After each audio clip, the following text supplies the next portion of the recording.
So let's start.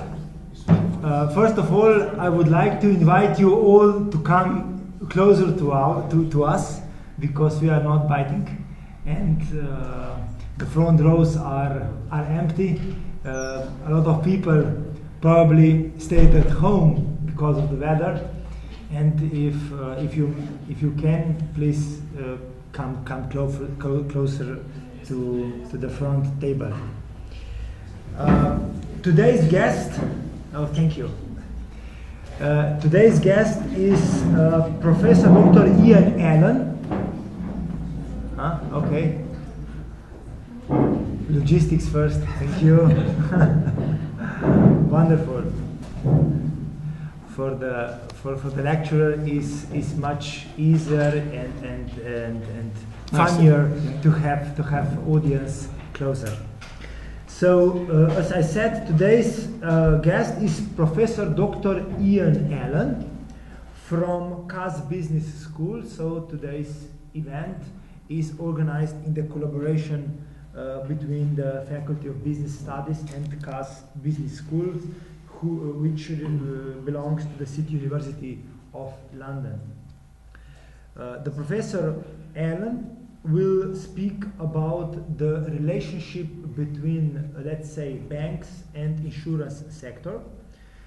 Especially, he will focus on the reasons why crisis has a different influence in the banking sector on the one hand, and also in the insurance sector on the other hand. And at the end, he will focus and also stress directive Solvency II directive, which gives maybe more freedom to the insurances.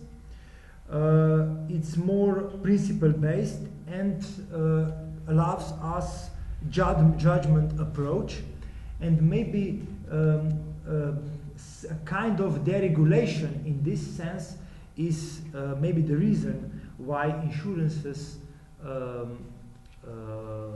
haven't felt banking or crisis last years in a way banks did.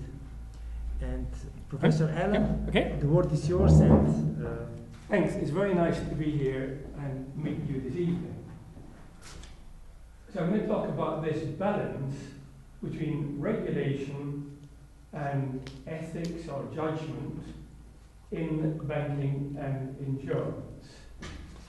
I realise that many of you may not have worked in these industries, so in my talk I'll go through a number of short points and hope at the end we get to the same place. So if you get a bit lost in the middle, please just go to the end and it'll join up at the end.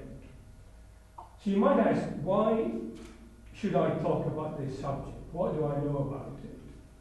So first of all, I am an actuary. I trained in Edinburgh in Scotland as an actuary. And in my career, I have worked for both banks and insurance companies. Actually more for banks, but I have worked for both. So the first thing I want to do is to talk through some aspects of my own experience. Because not only did I work for insurance companies and banks, but unhappily, I worked for some that had problems. So we can consider, why did they have problems, or why did others not have problems? So I'll go through 6 little stories from my experience, 3 happy, 3 not so happy. After leaving university, where I studied maths, I went to train as an actuary. This was in Edinburgh. I went to a mutual life insurance company. Mutual means the policyholders own the business. So there are no shareholders. This is some benefit because you have the short-term pressure. Sometimes the stock market puts very short-term pressure on management. So an advantage of the mutual was you could take a long-term view of the business and a long-term view of employees and developing employees. And most people who work there stay forever, and it's a very happy place. I chose to work in investment. I went to London, but I'm still very friendly with that company after 40 years. I left 40 years ago, but every year when I go to Edinburgh, our previous boss invited me for lunch at his house. Very nice atmosphere. So in that sense, Mutual was very good, very cooperative, very successful. I wanted to work in investments, not really as an actuary, so I went to London and worked for another mutual company. But this moved from happy to not so happy. While mutuals have many advantages, nice place to work, nice people, and so on, a recognised problem is corporate governance. There is not the discipline of shareholders. So if something goes wrong, it's not very clear outside, and the shareholders don't put pressure on. So although I didn't know it when I went to this insurance company, the chairman was, in English, a megalomaniac, power-crazy dictator, a mad person. And not unusual if you have this kind of person in charge. Although he was the chief chairman, he behaved like chief executive. And not surprising for such a person, his management team was very weak. Nobody would dare argue with him. So he was all-powerful, like a mad dictator. And the problem I perceived was he was very interested in investments. He liked investments. He liked buying and selling shares. But he had no understanding about liabilities. None at all. And I left for that reason. I'm happy to say I had a big argument with him about there are assets, there are also liabilities, and some years later, the insurance company didn't go bust, but the government made it be taken over by another insurance company. So in insurance we saw a good business model, but the absence of shareholders meant there was not public transparency when something went wrong. In stage 2 of my career, and then from experience here, was quite different. At this time, in 79, Mrs. Thatcher came to power, exchange controls were removed, markets became international. So I went to work for a UK stockbroker. You won't have heard it, it's called Phillips & Drew. It was a very good stockbroker. So we advised customers on buying and selling shares. And I developed an international business, particularly with central banks. Now this was another very happy, good period. This is a partnership. So if you work in a partnership, you want to work with your colleagues. If we're all successful, we're all better. So the partnership model was a bit like mutual. It had very good strengths in collaboration in the team. Another strength of this is before Big Bang. As a stockbroker, we did sales, not trading. And that meant two things. First of all, we focused on customers. We gave advice as we thought. We didn't have a trading position of our own to distract us. Another feature of the year, which may be relevant to some banking problems, is that the partnership had unlimited liability. So we could lose all our money, our house, everything. I still think that investment banking, which is quite fun, should not be bailed out. I think it should be this kind of model, a partnership model, like a private equity fund. If you make money, good luck to you. If you lose money, you've had it. So Phillips & Drew was a very good partnership. Then we had Big Bang in the city, as that happened in the United States. And things immediately went from very good to very bad. A first aspect, which is the problem of large banks, is that they can be very political. I'm not gossiping, I'm not telling stories. Books are written about the politics of UBS. Very destructive in the organisation, management fighting all the time for seniority. Another problem which made life terrible very quickly was that after Big Bang, in this investment business, you had this fundamental conflict of trading and sales. So I did sales, I spoke to central banks. Now we had traders shouting at us to sell stuff or get stuff or do things, not because it suited the client, to suit the trading position of the company. As with the Glass-Steagall Latin America, trading and sales makes a fundamental conflict of interest. It is impossible to live with this. And a third point, which I was very surprised about at UBS, was their level of what we would call business ethics. They hid behind Swiss banking secrecy. A very public problem was that we were involved in. There was a company called Blue Arrow, which had a big share offering at a high point in the market. Nobody bought the stock. UBS said it's all sold, but they sold it to themselves, to their own funds. They hadn't sold it to proper customers at all. So this was not good. I really didn't like the problem there. There's nothing you could do. This is a large Swiss bank, so you're like some foreign idiot. You have no power in a Swiss bank. So I left there, and at that time, 20 years ago, I became a visiting professor at Cass, and that's been very good. We'll not talk about that tonight. I've been interested in banking.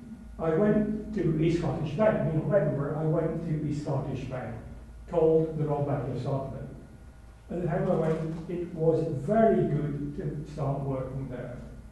It was a small bank, so it had quite a friendly culture again. It had a very good chief executive at the time, George Matheson, very good guy. And one of the good things working there, I said there was some benefits in mutuality. You didn't have shareholder pressure. Some benefits in partnership. Everyone cooperated. Because it's a small bank, it was always worried it would be taken over by a large English bank. So I found that the fear of being taken over meant the bank performed and behaved very well. There were two specific outcomes of that. It was trying to be highly priced share, not to be taken over. So it focused on stable growth by doing simple things, by supporting its customers, giving good relationships with customers, meeting the needs of its customers. Very simple, basic banking. Another benefit was that it was determined not to have any setback, not to have any trading problems or other such setbacks which could make it vulnerable to being taken over. So it was steady growth, low risk, just the sort of bank you want to put your money into if you're buying bank shares. And in the period I was there, the very good track record developed from that scenario enabled the Royal Bank of Scotland to take over the English bank NatWest, which was more than twice as big. But, as you'll read in business books, things started to go wrong. The same company changed. The acquisition of NatWest was a very good acquisition. And it was delivered very well. You would read Harvard Business Study case or others. The integration of RBS and NatWest saved lots of money, improved NatWest, so it both reduced costs and grew the income. But, as you might find in the kind of airport, the kind of business books you buy at the airport, the mood of the company changed. These English words you would read of hubris, or megalomania, or world domination, all kinds of things began to be part of the new chief executive, now infamous Fred Goodwin rather than George Matheson. So it is very sad, but it's absolutely typical of these business case studies that success led to overconfidence and then to disaster. Two aspects of a disaster were that in a very crazy move, RBS was part of a consortium taking over ABN AMRO, even when the credit crunch was beginning to bite.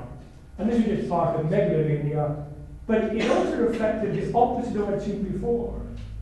When I joined the chief executive in the smaller RBS, he was always afraid of being taken over. Not every minute, every day, but all the time. Every action in the bank was to make it safe against takeover. After RBS had bought NatWest, it was too big to be taken over. We didn't use then the phrase too big to fail. We weren't there yet, but the thing was too big to be bought. There was no other bank that could buy it. An American bank, in theory, was big enough, but it wouldn't have the cost-saving synergies that a domestic bank would. So this was a real problem, which is part behind the global banking crisis now, that large banks are not afraid of being taken over. So no matter what they do, they either carry on or the government bails them out. So the first mad move was obviously buying ABN AMRO, and the second move, which is perhaps more incompetence than madness, like many other banks, was buying these toxic securities that collateralized debt obligations, the subprime stuff, and so on. So in my career, this is how I do it, there are ups and downs at home and at work. I have seen these things, and therefore in my work at CAS, rather than do what many of my actuary colleagues would do, very big sums and complicated maths, I've thought more about these businesses and the ethics and what drives it. And I've thought a lot in particular about something like whether regulation makes people ethical or makes them not ethical. Here, ethical isn't a Catholic or, for me, Protestant religious thing. By ethics, I mean responsible, good judgment in the long-term interests and not in personal interests. I don't mean a religious or fluffy thing, I mean common sense and good judgment. So before I go on to the current and future, when I went through that experience, another in the UK, I'm talking about UK because I'm from the UK and because the UK is a very important financial centre. So I'm talking about the UK not only because I know it, but because it is like a big Cyprus, its financial sector is too big, so you see these problems. In America, they could absorb them, they can move on. So in my 40-year career, there was a very famous incident of Equitable Life, an insurance company did go bust. So, although I'm an actuary, I would like to think insurance is better, and I do think it's better, we have to realise that some insurance companies did fail. The UK regulator did a very good analysis of the reasons, and although they might have found some specific reasons, they did not think the regulatory framework was a problem at all. In general, it was management problems. And the chief executive of Equitable Life was another mad, power, crazy person. Everyone knew that. Nobody had to say it, but everybody knew it. So when insurance companies have failed, there are not many. They are more isolated. And I think you would not say regulation is a problem. You would say the management was a problem, often a single person. Often the problem of insurance companies was they grew too quickly and ran out of capital. So it wasn't a bad thing, it was a very silly thing. In banks, it's quite different. Forever, banks didn't go bust, and then suddenly, so many big banks and some smaller ones did go bust in many countries. So it's a very different scenario. Now, you might want to put your deposits out after Cyprus if you were rich and had only money in one bank. But you would never have worried all your life before about this. You'd have thought banks were safe. So we need to consider why, which we'll come back to at the end, but just to think about what has happened. There is a lot of regulation of banking. It's very detailed. There's lots of rules. But the rules do not apply to behavior. The rules are economic rules, numbers, capital ratios, risk-weighted assets, other things. They do not allow for behavior. And even before this crisis in 2008, we saw over and over again banks getting round the rules. You had more and more rules, and then banks just got round the rules. So in my career in banking, you had the Basel Accord, Basel I. People got round it by securitization, by making loans into securities. Then you had Basel II. So Basel I was this big, Basel II was this big, and people got round it by having offshore funds and having complicated derivatives. And then you have Basel III this big, and people are getting around that. So there has been a difference in the problems in banking insurance. So now in the second half, I want to talk a little, it's slightly boring, but we need to know it, about the regulations, the Basel regulations, Solvency II. Are they the same? Are they different? Do they support ethics? Ethics, again, in the sense of responsible judgment. So I'm going to mention about 6 things that are different between Basel and Solvency II. These documents are massive. You would never want to read them. So I'm going to highlight 6 things which, having worked in banking, worked in insurance, I see as quite different. In Basel and solvency, there are 3 pillars. That's how there are 3 sections of the rules. The first is about calculating your risks and the capital you need for the risk. Both banks and insurance companies do that. The second is about the supervisory review process by your regulator. Same idea in both Basel and Solvency II. And the third is the assumption that you're a shareholder company is what your public disclosures should be so that you have market discipline by shareholders. So when you look at Basel and Solvency, Pillar 1, Pillar 2, Pillar 3, they look the same. So what are the key differences? First of all, in both Basel and Solvency, you can work out your capital under 2 different approaches. One is called the standard approach. There will be a table of numbers and proportions, and you apply to your assets and liabilities, add them up, and that's your capital. So it's standard, it's simple. If companies want to do that, they can do it. The other approach is to have your own risk models, where you have your own data from your own history, and you have often a pretty complicated mathematical model or a series of models joined together to work out your risks. So it's the same idea, but between Basel and Solvency it is totally different. In banking, if you set up a new bank today, you will do the standard approach, because you have the data, you have the history, that's how you do it. But after 3 or 5 years, you may produce your own data, have your own computer, build your own model, and get permission to use your own internal model. If you do, your capital requirements will be much lower. So the idea of Basel is to encourage you to build your own model, you then use less capital.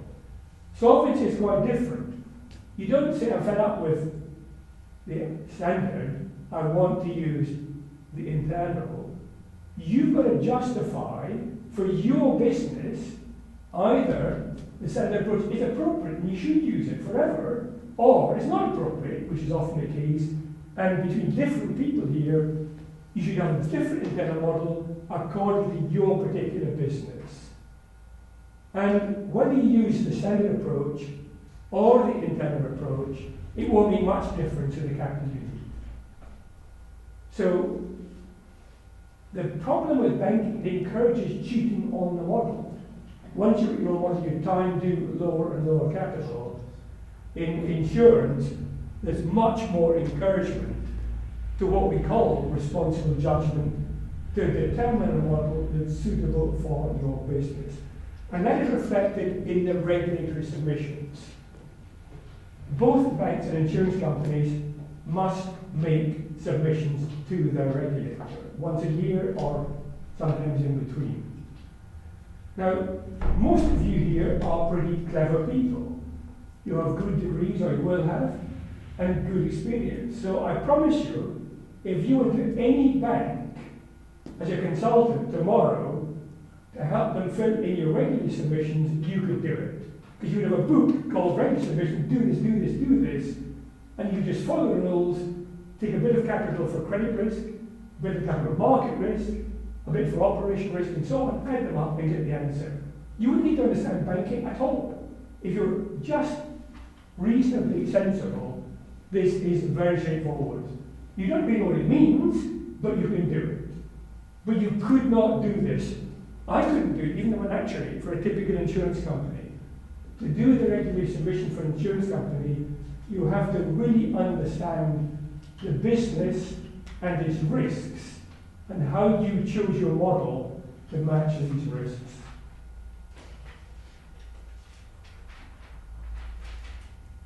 Now, there are some other quite strong differences in Basel and solvency. I'll talk about two which are very important parts of Solvency II, but there are no equivalent in the Basel regulations. In insurance companies, there is a concept called the prudent person principle. So in an insurance company, if you buy an asset only for legitimate hedging and efficient risk management, not for speculation, and of course you're required to avoid concentration of risks. So this is all very sensible, and would avoid buying these toxic securities that banks bought. I think it's another advantage that it is a principle. In banking, there is no doubt, it's not my negative opinion. Everyone knows that the more rules, the more banks get around the rules. So if there were a prudent investment rule that you could buy these securities but not these ones, banks would find a way to repackage securities. There's a principle not to buy things that you can't understand properly. And I think this has been very helpful in the crisis, meaning that when you look to see who owned these toxic securities, in general, they were not owned by insurance companies, apart from the notable exception of AIG and some funny companies which were not really insurance companies but financial conglomerates, and that was a disaster. Now the prudent person principle is important. The next one for me is even more important, most important of all, the actuarial function. As I said, I've never actually done any work as an actuary, but we know the reputation of actuaries as good at maths, quite clever, very boring, very dull, very risk averse. In an insurance company, you have a risk management function, quite large. And then there's a small actuarial function. What does it do? First of all, it looks at the risk models and the methodologies and the assumptions that are made. And in doing that looking, it must operate under professional standards. So the actuaries create a profession, they have ethical standards, which are obviously what you expect, including honesty, integrity, and they have technical standards as how to work out the sums. So you can't have the kind of cheating in insurance companies. Actuaries are very unlikely to go along with that. And in addition to that, the actuarial function must write to the board each year about all the aspects of risk management, and in the report they must identify any shortcomings and say what they have done to address them or what they're going to do to address them. So that is a very good discipline that people must admit to problems.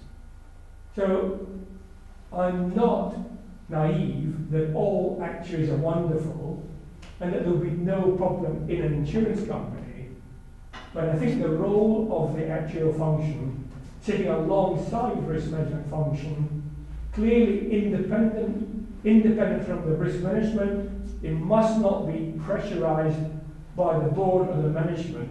This is a pretty good thing. And the final Basel versus solvency thing is about public disclosures. I said, this has really been important in my experience.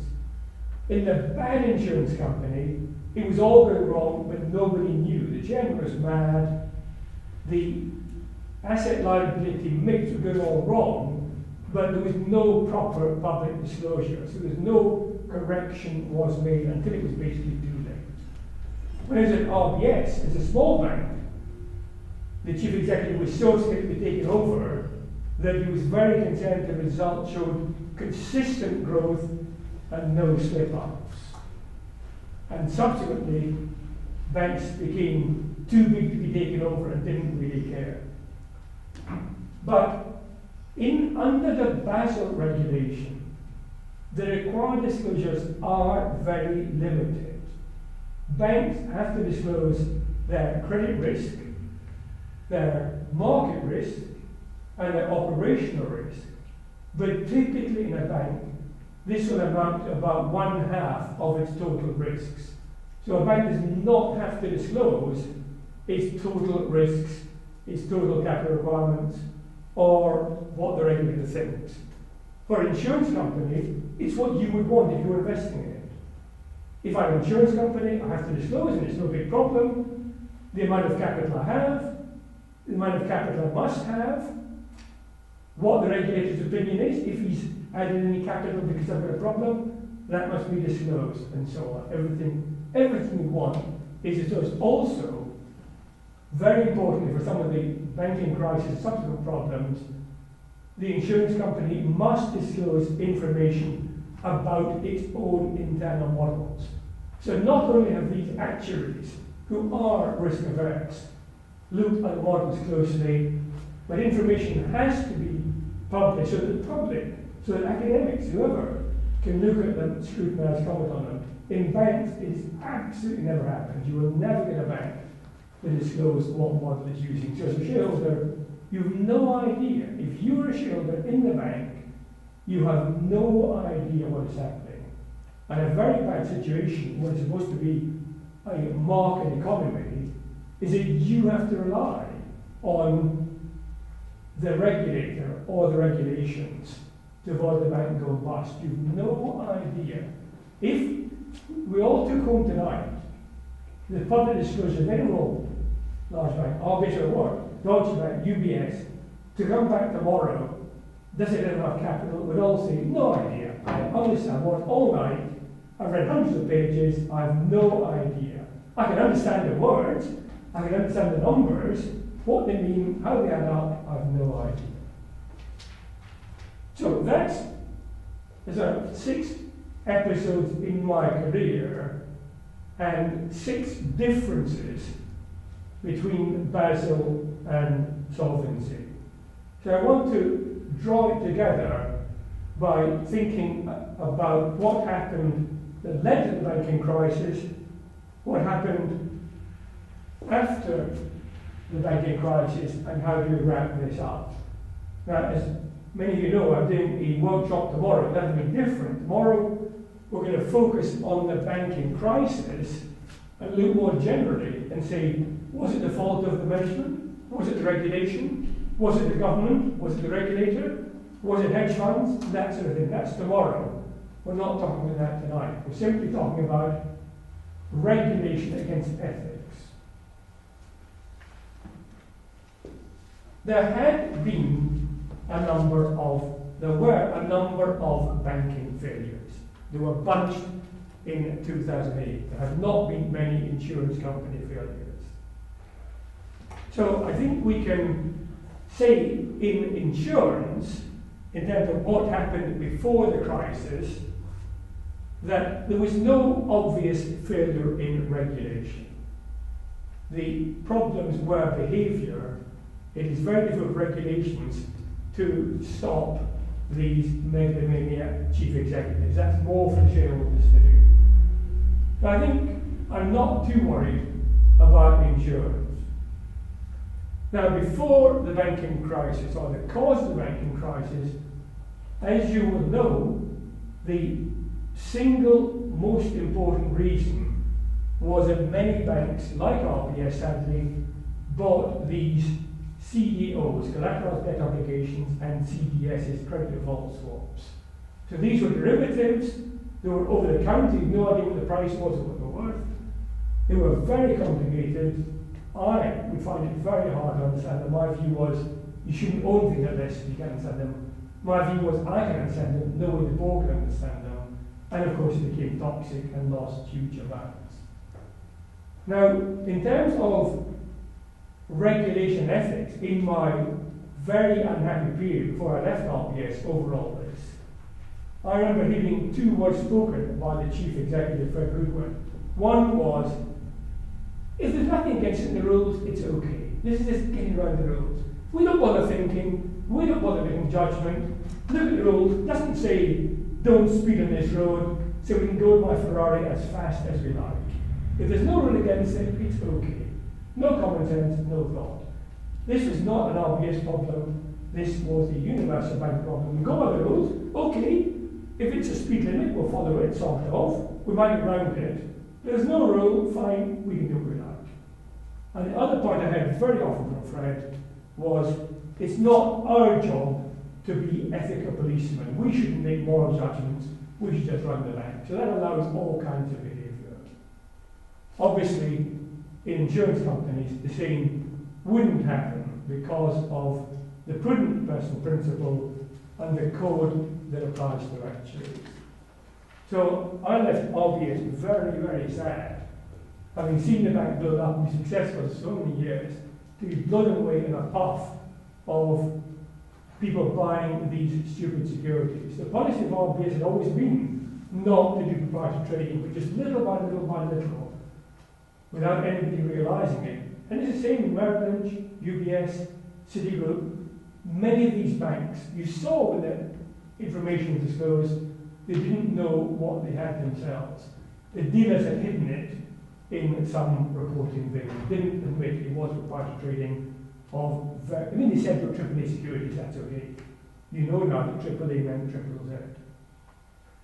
So what has been happening since the banking crisis? There's no political change in insurance. Solvency II is coming in, if it ever happens. There's some debate as to when or how. But many companies, many insurance companies are basically following much of Pillar 2 already. Many insurance companies like the nature of the regulatory submission. When you choose a model that suits you and you report why you've chosen it, they're absolutely happy with the actuarial function, validating the models and giving transparency internally. They are probably not thrilled about very full disclosure. Nobody in a company really likes it, but they know it's the right thing to do, so they don't object to it. There are some technical points still under discussion. Some insurance companies think if under Pillar 1 you have too many rules, then that will create the evasion of rules. They're getting round the rules that happened in banks. So on the whole, insurance companies are very happy with Pillar 2 on the governance process. They are resigned or happy with Pillar 3 on disclosure, but there's a general fear that we don't want this compliance with a rules mindset from banks to take place in insurance by very high degree of regulation of the models and then people getting around them. But insurance seems to be fine. I'm happy with Solvency II. I write papers in the UK in which I say the sooner we come with Solvency II, the better. It's fine. It's certainly not better than Basel. Now, since the banking crisis, we've had enormously more rules. So we've gone from Pillar 1 and Basel 1 was only 35 pages. Basel 2 was only this big. Basel 3 bigger and bigger and bigger. So since the banking crisis, we've had more and more and more rules. These rules superficially are sensible. You have to have a much higher capital ratio. And the amount for credit risk or market risk must be calculated on a more conservative basis. We'll talk about some of these tomorrow morning. But the more and more and more there are rules and more rules and more rules, the more and more and more the banks are getting around the rules. So the principal problem, we've had these minor problems that are very sad of cheating on LIBOR or money laundering, that's just pathetic. But for me as a mathematician, as a risk manager, the principal problem is that banks are cheating in their models. So under Basel III, their capital ratios must be higher, much higher. So they might have to have a number like 10% compared to a number like 4%. So they go to the other side of the calculation on their risk models and reduce their risk-weighted assets. So amazingly, the capital is not very different. So much more conservative capital ratios, not much more capital. And as it happens, I'm pleased to say the Bank of England has really been a leading force globally in talking about their concern. And this week we are going to make some announcement about UK banks with their concern. Banks have been cheating and don't have enough capital. Although they report capital ratios that look quite high, the amount of capital may not be enough. Now, this is called RWA, risk-weighted assets optimization. Optimization is, as you know, a cheating word. It just means fitting the numbers to get the number we want in the first place.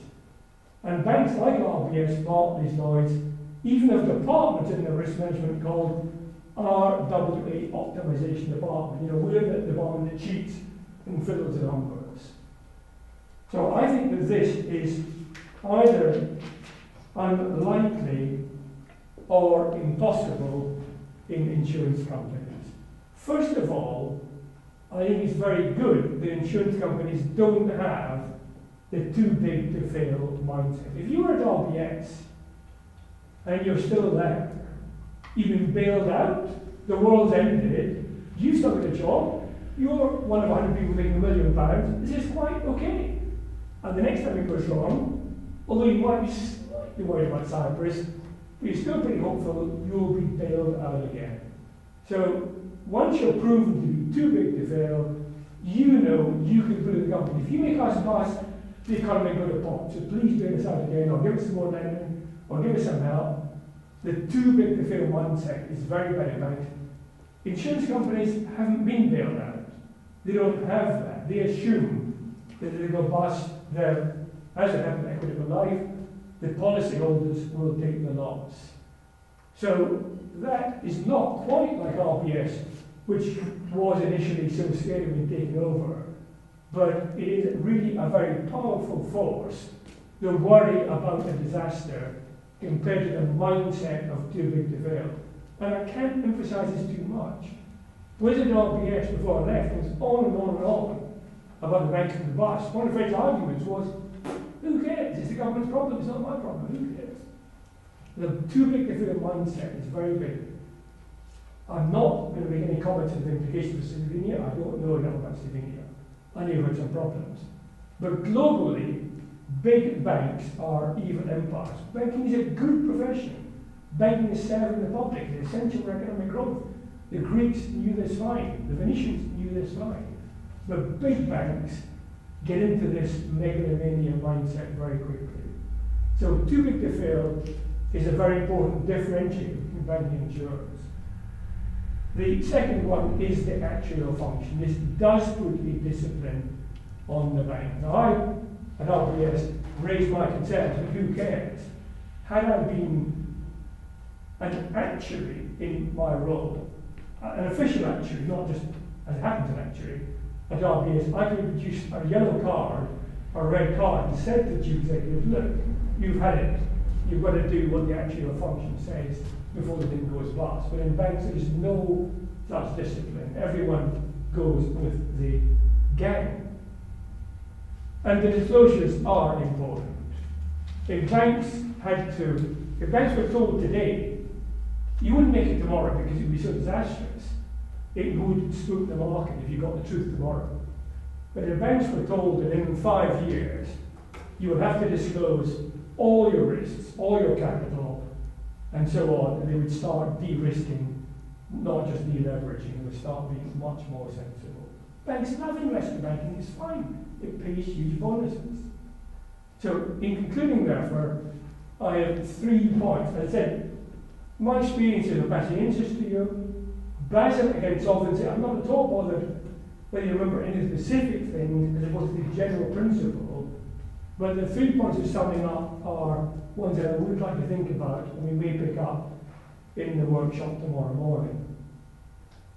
The first is in the words that we use in English, tick box compliance against judgment. Banking is tick box compliance, or the regulation of banking is tick box compliance. There are rules, rules, rules, rules, rules. Very few people can ever read these rules, they are so large. But you can get by, as I promised you could, by just reading the page, giving in your numbers, adding it up, job done, doesn't matter what it's all about, send it off to the regulator, everyone's happy. Tick box compliance is all about rules, following the rules, or if there's no rules, it's free for all, or if the rules you don't like, get around them. That's how banking is. That is my experience of banking. In insurance, as I tried to explain, I don't really care about the detail points I've made, but taking Solvency II as a whole, it encourages responsible judgment. I wouldn't call it ethics, I would call it more like common sense. But it encourages you to think about your business and your risk, having appropriate models and disclosing information. For example, in the disclosure of an insurance company, you don't just have to disclose all this stuff. Unlike banks, you write a short executive summary. That's really testing. If you're an insurance company, you write a short summary of your risks and capital, and it must cover all salient points. It must be short, it must be clear, not only for risk people, but for policyholders, so that they would take the money out of it and like you. That's a very good discipline. So we have tick box compliance banking, insurance, much more judgment and a responsible over to you, as you said in the introduction. A second theme, which I haven't mentioned at all tonight, but overlays with that, is what happens if you are naughty. Now, we've seen many naughty banks, and if I had my way, I would have many of my cultural LBS in the river here, or in jail, or under a concrete block, or whatever was appropriate treatment. But they're all happy. They got paid off. Fred Goodwin got millions. Couldn't be better. They all got money to go. Very few have had any severe thing. There are a few. Like the EU's picked in Cyprus, sometimes it's picked in some poor weak person. But in general, there was a reward for failure. Now, there was sometimes not for the company. The company recently, companies have been fined for libel manipulation or money laundering, and sometimes the amounts are very large. But I tell you, if you're in a bank and you're in the management team with the board, who kind of look at the uncomfortable, kind of look at their shoes, scratch their head, and then go off to lunch and have a wonderful time. No one feels very bad because kind of we've all made a bit of a mess here. I mean, fine, it doesn't matter to us. It doesn't come out of our salary, and we probably still get a bonus, and it's the shareholders or somebody else, the government, is going to pay it. Fines are of no effect. Fines are no use because the problems in banking are not the regulations. The regulations are too rules-based. It's the behaviour in response to the regulations. Or the rules are wrong, as we're talking about tonight, because they don't encourage good behaviour in the way that insurance companies do. So how would I change that? In the work I do at CAS, and I do lectures on the same sort of thing there, and I write public policy papers to aspects of government, sometimes commercial or sometimes myself, depends what it is. But I really do believe in professionalism being the single best answer to this. I do not believe in more and more rules. Every time you find a bank doing something naughty, you introduce new rules. Even for me, having time and interest to look at this, it's very hard to keep up to date with the amount of new rules that are coming out. It's pretty pointless. Thinking about my 40 years in banking and insurance, the things that worked, the things that didn't work, the different businesses, the different business models, I think that professionalism is very good, and that is at the heart of insurance with actuaries and bankers with no equivalent. And of course, for me as an actuary, like other professional people, the three elements that you're always aware of are firstly training. So that for me, as an actuary, if I go to advise a pension fund from the professional training, I really understand what it's all about. It doesn't mean my judgment is always correct. It doesn't mean I can see the future. It doesn't mean there won't be a problem. But I really understand about assets and liabilities and matching and risks. And in the course, in the actuaries course, not only the maths to understand it, but the communication skills to explain this to trustees who may have very little understanding of risks of financial markets.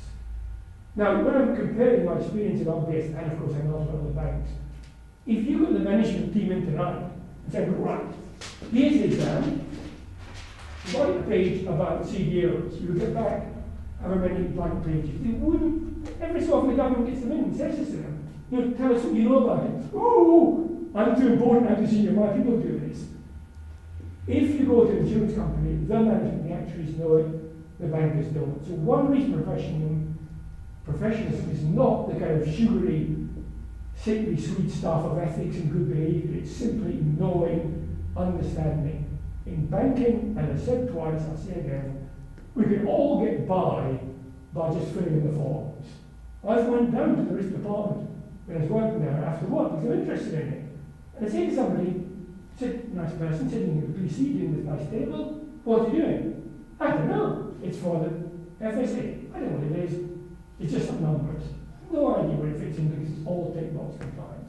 So, if you were a teacher, if you were a doctor, you wouldn't expect to be some kind of amateur that would just guess. Let's look up the book, let's see, red spot could be measles.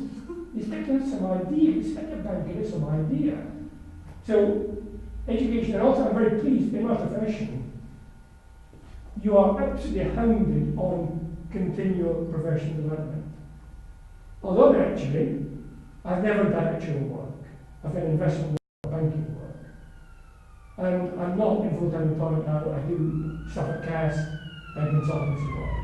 But I must each year keep up to date with developments to be even call myself an actuary. Absolutely must. So I must read current developments. I must go to lectures at events like this. There must be external as well as internal, and so on. So it's pretty good. You can't just go to sleep. You've got to pass the hurdle and you've got to get up to it. So the training is not great in banking. Not great at all. Any of you who get a job at Goldman Sachs tomorrow and be training next week, you wouldn't need any, if you've got a degree in economics or something, that's fine. You can pick it up on the job or not. It's really appalling. Not only do you need to pass whatever exams, but then you have an apprenticeship thing where I have my kind of supervisor here, and each week or each month we have a little chat. He says that was good, that wasn't so good. Do this, follow that, and you're tracked right through, and then you're officially approved to be an independent actuary. Banking has no equivalent training or professionalism. The next point is the ethical part. That doctors have the Hippocratic Oath, teachers have to look after children, and nurses, and so on. An actuary has two parts of the code. One is the ethical part, which is one page of absolute common sense. We would all want to do that. Whether we ever went near a church or good establishment, we would still want in our family to live these values. So the ethical aspects of an actuary are what we identify with in our families as simply living in a sensible way. And then there are technical standards about how you must calculate and report the sums to ensure that you're behaving in a sensible way. None of these cause any problems. They're all common sense. But it was, in fact, the reason I left RBS very, very unwell and very happy in 2008, because I knew that if I was an actuary, I should be struck off with this. This was not telling the whole truth. It wasn't telling lies. In a big rights issue, they didn't tell lies, but they didn't tell the truth. So I think the actuaries have bred into them this code. If you stopped actors in the street, I'd be surprised if they could tell you exactly that what the ethical code is. But they would know what it means, they'd know what's allowed, what's not allowed. As we did as children, when our parents told us, this is right, that's wrong, you know fine is wrong. Doing it wrong, you know fine. So the code is very good. We've got the professional training and continuing development, we've got the ethics. And the third thing is this business of sanctions. That I said that corporate fines cause a little bit of embarrassment but forgotten by tomorrow. In the professional world, it isn't the company that sanctions, it's you as an individual. So you will be sanctioned by not the profession itself, but by an independent body that looks after the profession. And they will consider your case in a fair and transparent way. And it will put in the website that either it's okay, or you've been fined, personally, not company-wise. And even a small fine is usually kind of your reputation. I mean, you're not going to do well as a consultant if you've been fined. And finally, you can be struck off. Now, we must be realistic that insurance companies and the profession are not desperately keen to strike people off because of the lack of confidence in the whole setup. So we should not be naive that it happens every day. But my experience, even in the unhappy days at RBS, was that the fear that you could be struck off, the fear you wouldn't have any friends, that you back to Edinburgh, no one wants to know you, is much more powerful than some financial fine. So my experience tells me that the framework, the system of governance, the approach of Solvency II, more relying on judgment and responsible assessment of the risks, is much better than the tick-box compliance nature of Basel. And it tells me that professionalism has the three benefits of proper training and competence, of an ethical and technical code, and of the threat of sanctions or failure. Thanks very much. Okay.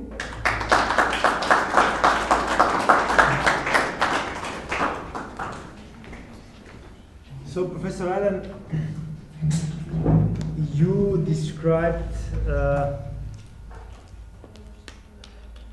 6 episodes and 6 differences between the solvency and Basel regulation. You stressed practically the differences in all 3 pillars of Basel and the solvency, and we can get the impression that the situation in insurances insurance is much better than in banks concerning ethics, especially common sense, regulation. So the regulation is not so tight, maybe. Not so defined. Okay, not so defined. It's somehow the regulation allows actuaries and other stakeholders to decide on their own what is good for their business, what is somehow also ethical. What I would like to ask you, and also invite our audience to prepare some questions also for our guest later on. There is maybe a difference between banks and insurances. From the first impression, maybe there should be more confidence into the banks than insurances, because you put your money in bank account and you expect the money should be there when you need it. On the other hand, you write a contract, or you subscribe a contract for insurance of your home.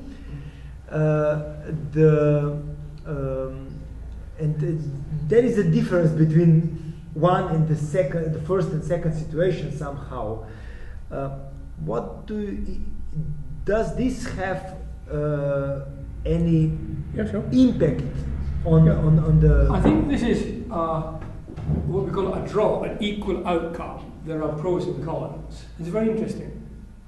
In a bank, we see Cyprus, and I feel quite anxious about the precedent set by stealing the deposits. So, in a bank, you have not a risk worry, but the liquidity risk worry, not a credit risk worry of property loans that are wrong, but the liquidity worry that all your money goes tomorrow and the bank becomes insolvent. So you might say insurance companies, long-term contracts, it wouldn't happen immediately, a bank can happen tomorrow. But that is true. But I think it depends what stage you are in life. I think if you're younger, deposits are more important. If you worked all your life and your pension suddenly disappears, that for equitable life, that was really terrible for many people. So banks have this immediate risk of a liquidity run. Insurance companies have a different immediate risk. Insurance companies are much more complicated than banks, because insurance, you have big volatility in both assets and liabilities. So you become technically insolvent very quickly, even if it takes years for it to come through. So they can both get into problems very quickly. So I think that they are different, but to me, the difference would not justify rules for banks and judgments for insurance. It's not cause and effect. The cultures are totally different. But there is also a difference between banks and insurances concerning collateral in one hand in banks, Yep. and reinsurance on the other hand in insurances. Mm-hmm. So maybe the system of let's say securitization in insurance business is different, is more somehow risk diversified than in the banking sector. Because I've seen both. If I invest, I know if I take a loan for a new project, the collateral, the future cash flows is somehow the collateral for paying the loan back. But in the situation when I get a contract for insurance, the reinsurance is somehow different structure. Then this is also somehow the difference between those two sectors. I have participated in both, and I again repeat, sadly, I would rather work for a bank. A bank's more interesting than an insurance company. I'd still rather be at RBS. But I've seen such different behaviours here. So the asset backing of loans is a cottage industry. It's done little bits of the bank. And if you meet these people, they will admit that they include derivatives to enhance their upfront bonus payment and all kinds of things. In insurance, the reinsurance is one of the items that the actuarial function must check along with the models and so on. So specifically, they don't do the reinsurance, but when they do their annual report on the company, they have to comment on the appropriateness of the adequacy of the reinsurance. In banks, it is absolutely different that people will falsify the stuff to get the deal done. They're kind of fully in the centre. In many of these, you look a bit blank, but in America, in many of the subprime loans, they just made it up. There was no loan, there was no house, there was no income, whatever it was. They just falsified the application to get the commission for doing it. There's a lot of misrepresentation. So, yes, banks have collateral, insurance companies have reinsurance, but the way it's done is very different between kind of amateur and professional. Maybe the third question, or I would like to say, you raised a very important question concerning regulation and deregulation. Yeah. And I have experiences also in the public administration. Everything is regulated, public procurement, I don't know, not the education I wanted to say. So if I hire a new person, a new employee, a procedure should be done, and somehow a lot of time is spent to somehow not to avoid, but to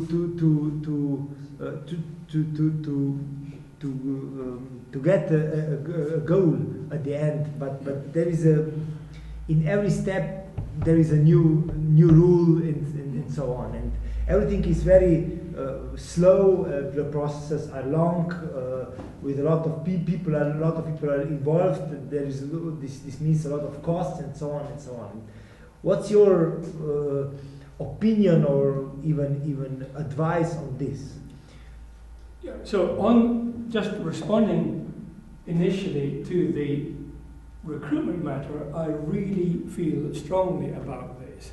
Even in my career, in the period I worked at Philips and Drew, you can meet someone, say, I like you, come and join us, off we go. And that's not silly. If you look at academic books on the behaviour of teams, people who like each other, who get on well, who complement each other, are good. So if you're a boss and you're recruiting, you shouldn't recruit people who are the same as you are, that sort of thing. But if you get on well and like, it's very good. So bureaucracy can get in the way. I think for banks now, on the issue I'm focusing on, it is very difficult to deregulate. If you look, since the banking crisis, labor manipulation is really terrible for banks to be doing this sort of stuff. Money laundering is sad and terrible because HSBC and Standard Chartered had a good crisis, it didn't go bust. And then they've done all these terrible things. And this, you may not follow the story, but this RW optimization, many banks have done. It was very clear 18 months ago. The European Central Bank told banks they must increase their capital ratio, and they also have increased their capital ratio, but nobody raised any capital. They optimized their assets to get there. So we have had this 35 pages of Basel I, hundreds of pages, thousands of pages now. It's really very hard, and it does worry me about the West versus India and China, whether we have such a burden of regulation that the whole economy never ever got. It's worrying. In banking, I don't think you can trust the bankers, although I'd still be happy for a job, yes, nothing wrong. If I had a choice, I'd go to a bank and insurance company because it's very interesting. But given their track record in causing this terrible, I mean, we're still suffering from the shock of the banking crisis leading to the Eurozone crisis and everything else. Our children will look back and say, how did that ever happen? Bankers were part responsible. We'll discuss tomorrow how much responsible. So you can't trust them. So I don't think you can deregulate unless you have these professional standards. If you said you would do your own models, they would just cheat. I think it's only possible to deregulate if you have the three kinds of professionalism of training, code, and sanctions. I don't think otherwise that's very, very difficult. Everything we see, you get more and more regulation. It completely blocks up the whole thing. And it's very difficult to undo the regulation. Is there any other question for the audience? Yes, yeah. Please. Sure. Yeah. Yes, you. Okay. So my name is Bartosz and I'm from Poland. I'm a political scientist, I'm not economist. I'm a PhD student and I'm the separate student of Katolicki Institute. So I would like to ask about where are we today? Namely because you talk in your very interesting speech about your experience for the last 40 years in banking and insurance system, right? So nevertheless, since 2008, bankers are, well, fine. They are still doing gambling, there are bailouts, So I would like to ask you, because I understand your point about the regulation, that even if we prepare, I don't know, hundreds of pages of regulation, nobody will first understand, nobody will implement, nobody will accept it. So how state should react? Maybe the state should at first punish one bank, because another way there is no punish. Bankers, they are, doing gambling, like Joseph Stiglitz said. They are not doing gambling on horses. They are not doing gambling on financial markets, right? So this is very Leninist question, namely because it was very often a repeated question during realistic times: what to do, right? So what we should to do in today's world of banking system. I agree with you. I'm here because of my friend Philip. Has Philip been here? Yes, Philip Booth was here. Philip Booth is a very good friend, and I've known him 25 years. Very nice guy. Although he's younger than me, he's a colleague at CATS. So we have a very good relationship, to work together, and we always tease each other because he's a very committed Catholic, whereas I come from the austere Presbyterian Church of Scotland. So we talk about these things a lot. It's good fun. But even though Philip is a really good person and a very committed Catholic in his personal life, he says, on the whole, people are not just good. That there is a motive to be good.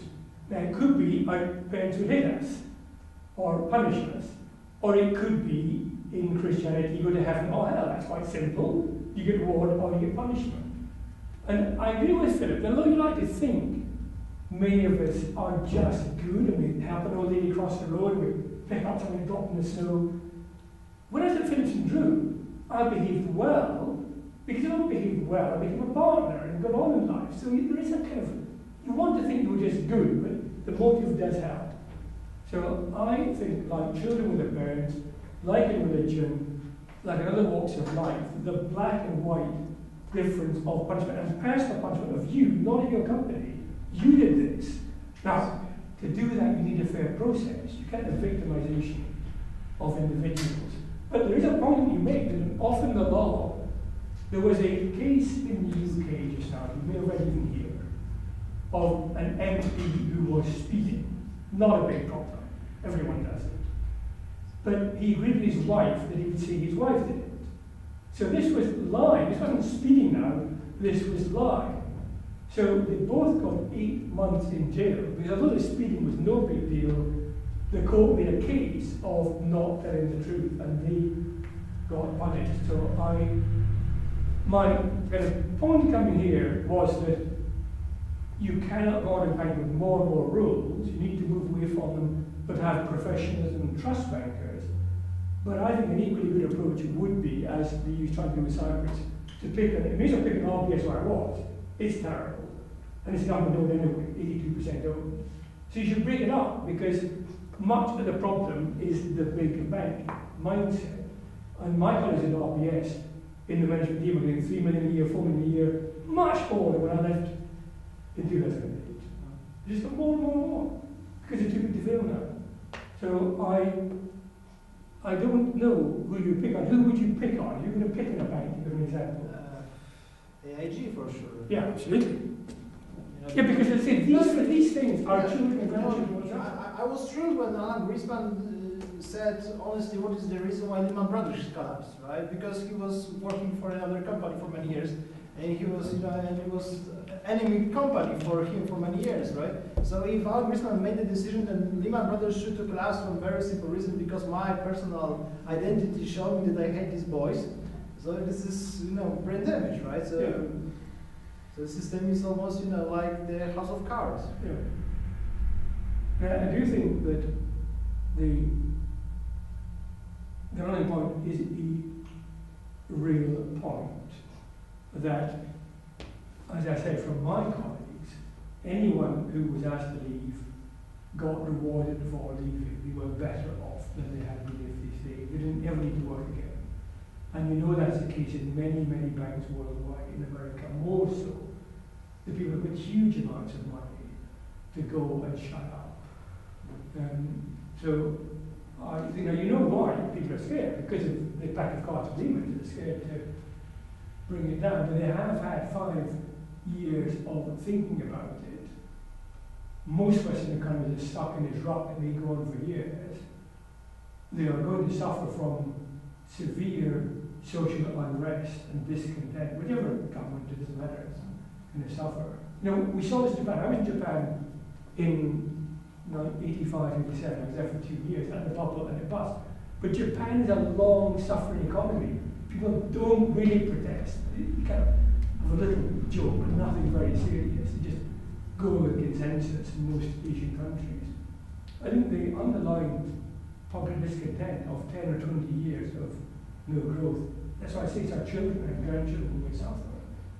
So I think that picking on people is important, and I'm prepared to pick on individuals. For my boss, for a good one, why is he not in jail?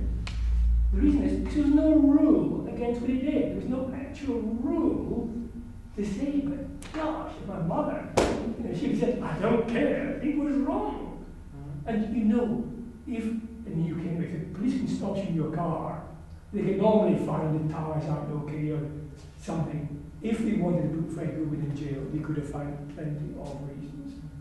So I don't think we need to be in a witch hunt, but I agree, and that's where one element of the personal thing, I agree because I did feel this so strongly, and the reason for leaving our business was because actually you might be struck off. So I felt the personal burden, these people kind of hide under this corporate thing. So the worst that happened was our business broken up. Who cares? There could be 6 chief executives there.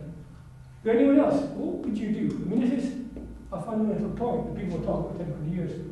What, between the options you've got of moving a bit from tick box compliance, filling in forms, to more judgment, and establishing professionalism, trust people, and punishing banks or individuals, what would somebody else think about that? I think right, just give an opinion. Actually, if I may add something to your presentation, I would add an enormous amount of moral hazard, not with bankers, but with loan takers as well. Basically, this subprime mortgage crisis was initiated, according to my knowledge, in the US subprime housing market, and actually it spread along the country, this subprime lending to the families and to the first individuals who were never ever able to pay back those loans. And this started to build up this enormous amount of risk, so much that it became systemic. From the point,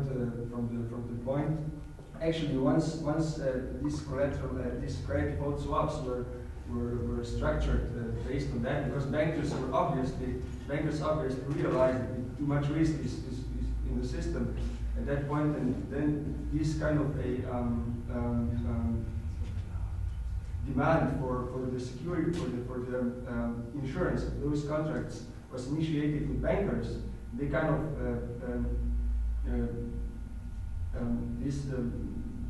then the investment bankers offered, of course, this was opportunity to offer a new structured product and to spread the risk on the financial markets.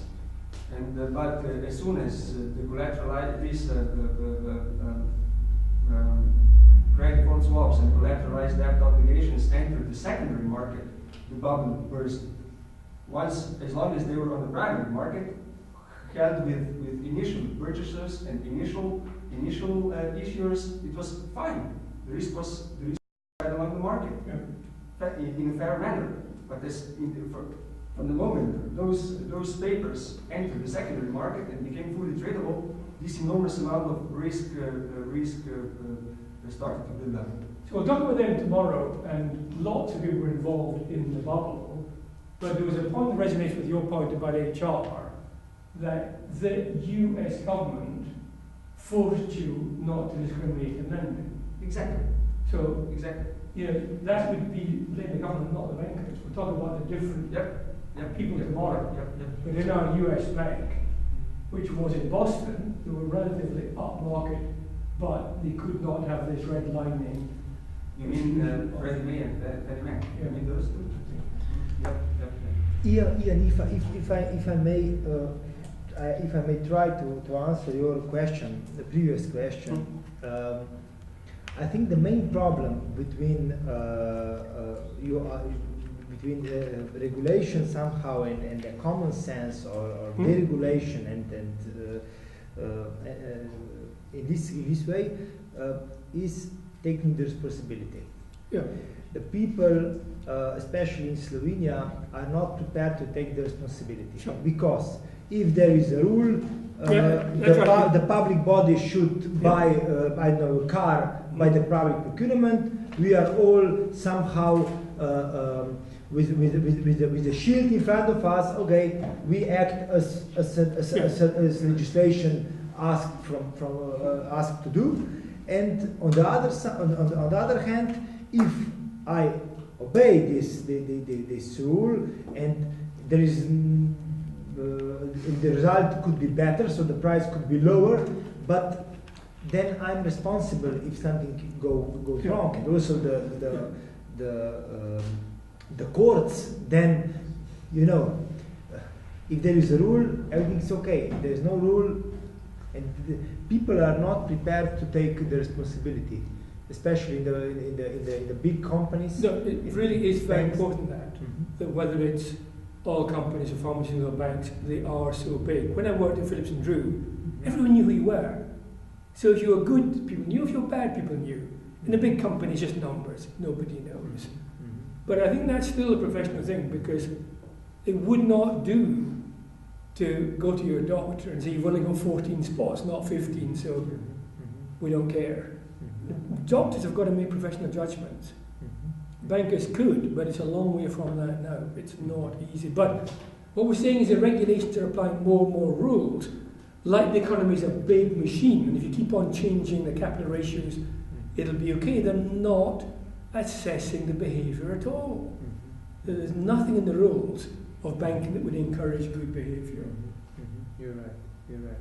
Difficult to get down. But how about one more point, actually? Yeah. What would you, in my opinion, for instance, it would be the banks are currently deposit holders on one hand, and loan, which means and risk issuers on another. So they are kind of taking care of they are playing a kind of a bridge between financial markets and the private individuals who want to make issue loans, and the companies that don't go directly to the financial market and issue loans directly there, but do it by banks. So what would you say about a 100% reserves, which would prohibit banks to issue loans and only take care of I think that's part of the whole worrying thing. We can't go to these things. I think you already, because of the losses, the economy is doomed for years, and you cannot have such a risk-averse approach that you never have proper lending. Banks have existed for hundreds of years. It all yet. But you wouldn't have housing bubble, for instance. Oh yeah. Would you? Yeah, you're right. That as I discussed tomorrow morning, this was a bubble. It happened to be CDOs, and it's much more serious. But it was like every bubble. That's true. And for us in Scotland, we had a very famous thing, the South Sea bubble. Some Scottish people went off to Panama. Tulip bubble, you remember? I read of the tulip bubble. Yeah, so all these things is just the same again. But unfortunately, it's quite a big bubble. But maybe the Eurozone bubble will be even bigger in a few years. Okay. Thank you very much. Any other question? If not, I would like to thank you to you, Iain, to give us a wonderful lecture. It was something new for us to hear, because it is a new spirit for Slovenia, to say so. Especially because Slovenia is in a way somehow to regulate everything, and the managers should act according to the rules and not according to the more than according to their common sense. So I can agree with you that the ethics and it's very important, especially in the management, because if there are too many rules, it's hard to work and to get a good result. Thank you very much, and thank you to the audience too.